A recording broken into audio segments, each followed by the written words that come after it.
Nowadays, most people listen to their music on mobile phones. But in 2001, when the iPod was announced by Steve Jobs, it changed the way people listened to music forever. Over the years, the iPod evolved significantly with all kinds of models. Even today, the 7th generation iPod Touch is still in production. Let's go through the entire evolution of this icon.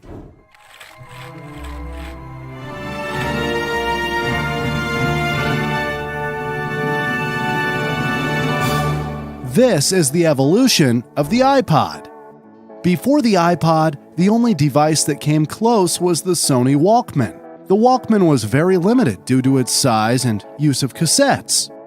On October 23, 2001, the first iPod was released, the iPod Classic. The design of the iPod Classic was entirely different from what the world had ever seen before. It was beautiful, easy to use, and truly portable. It was designed to do one thing and one thing only: play music.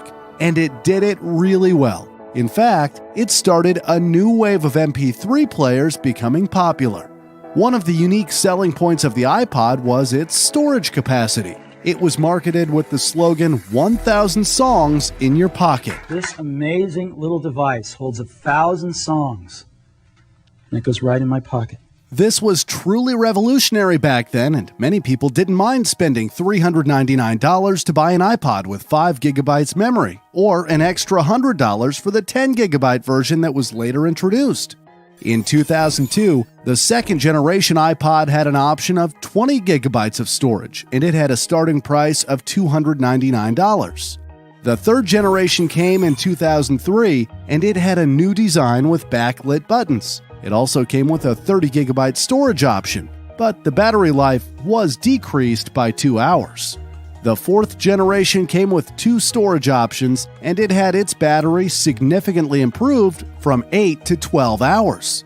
In 2004, the first iPod was released with a color display known as the iPod Photo. This meant that people could play slideshows of their photos while listening to music. The battery life was also improved. However, the iPod Photo wasn't cheap, as it became available with 40 gigabytes for $499 and $599 for a 60 gigabyte model.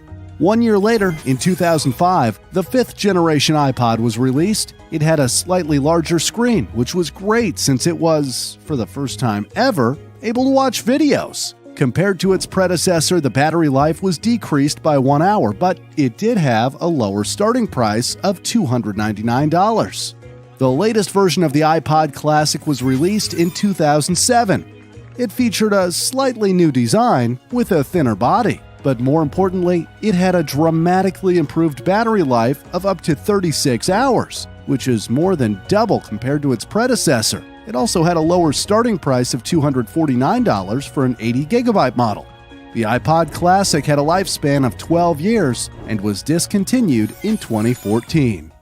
Fun fact, before launching the iPod, Apple hired a freelancer named Vinny Chieco to figure out how to introduce the iPod to the public. Vinny saw a prototype of the iPod with its simplistic design and thought of a scene in the movie 2001, A Space Odyssey. Open the pod bay doors, please, Hal. Vinny suggested the name Pod, and it was accepted by others. Just like other Apple products, I was added, which stands for Internet, as well as individual, inform, instruct, and inspire. In February 2004, the iPod Mini was released. While it was in production, it was one of the most popular electronic products on the market. And you can see the thickness right here. They're really unbelievable. It was so popular that consumers often were unable to find a retailer with this product in stock. The iPod Mini came with a new design and a touch-sensitive scroll wheel. It was also the first iPod to be available in different colors. The Mini only had 4 gigabytes of storage, 8 hours of battery life, and a starting price of $250. The iPod Mini only lasted for 2 generations, and these were almost identical. The main difference was that the second generation had brighter colors and a much longer battery life. There was also an option for 6 gigabytes of storage, and the second generation iPod Mini was $50 cheaper than the first. The iPod Mini stayed only 1 year and 6 months in production before being replaced by the next model. Next came the iPod Nano in September 2005. The iPod Nano was more compact than its predecessor. It's 62% smaller by volume. That means it's almost 1/3 the size. But it only came in either black or white.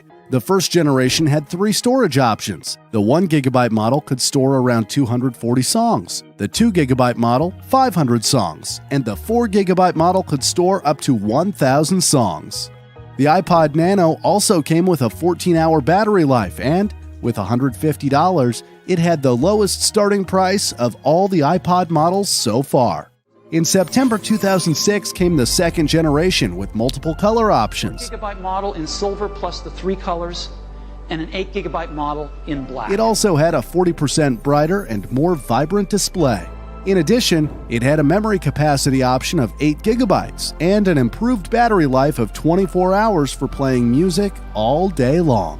In 2006, Apple announced a special edition of the iPod Nano, Product Red. It had a red exterior, and for every model sold, Apple donated $10 to the Product Red initiative, which supports people for global health emergencies like AIDS and COVID. The third generation was released in 2007. It came with an entirely new design with a widescreen display. 2 storage options were available while the battery and price stayed the same. 1 year later, the fourth generation became available with another design and many color options. While the display size remained the same, it had a vertical screen. A storage option of 16 GB became optional. With the 5th generation Nano, the screen size was increased, and it introduced a video camera and microphone. In 2010, Apple completely changed the design of the Nano. The device featured a small 1.55-inch multi-touch screen, and it was marketed as the tiniest iPod ever. The rest of the specifications remained the same. The final model of the iPod Nano came in 2012. Apple described it as their thinnest iPod ever since it was 38% thinner than its predecessor. Millimeters thin. Almost 40% thinner than the iPod Nano it replaces. And the thinnest iPod Nano we've ever created. It also adds the ability to use Bluetooth headsets and speakers. And it replaced the 30-pin dock connector with a Lightning connector. The 7th generation Nano came with 16 GB of storage and an impressive 30-hour battery life. The iPod Nano stayed in production for more than 12 years and was discontinued in 2017. Fun fact, the 6th generation iPod Nano featured just a screen. This allowed accessory makers to produce watch bands, so it could be worn as a watch, basically making it the predecessor of the Apple Watch. Just when you thought iPods couldn't get any smaller, Apple announced the iPod Shuffle in 2005. And it is so great to use. According to Apple, most owners of iPod models often left their music selection on shuffle, meaning they enjoyed their songs in a random order. On the back of the iPod Shuffle, there were 3 options: shuffle mode on or off and repeat. The iPod Shuffle came with a USB connector to download songs from the computer. Since it had no display, a shorter battery life, and less storage, the iPod Shuffle was sold for just $100. Next came an even smaller model, with the 2nd generation Shuffle. A fraction of the size of the 1st generation. All right, it's a fraction of the size. As a matter of fact, I'm going to have to make it bigger so you can see it here. Now, it came in multiple colors, and Apple claimed it was the world's smallest MP3 player.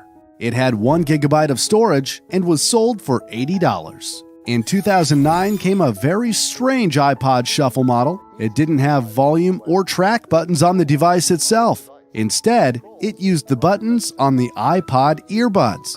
This meant that with other headphones, the volume couldn't be controlled. It had a battery life of 10 hours, 2 storage options, and it had a starting price of just $60. The latest generation iPod Shuffle was introduced in 2010. Compared to the 2nd generation model, it had a larger control pad. The battery life was improved, and it had a starting price of $50, making it the cheapest iPod so far. Just like the iPod Nano, the iPod Shuffle stayed in production until 2017. The last and only model of the iPod that is still available right now is the iPod Touch.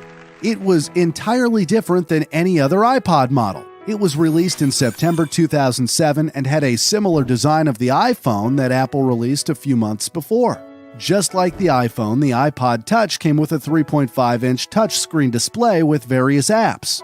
This allowed people to browse the web, watch YouTube videos, use a calculator, play games, and do all kinds of other things that weren't possible on an iPod before.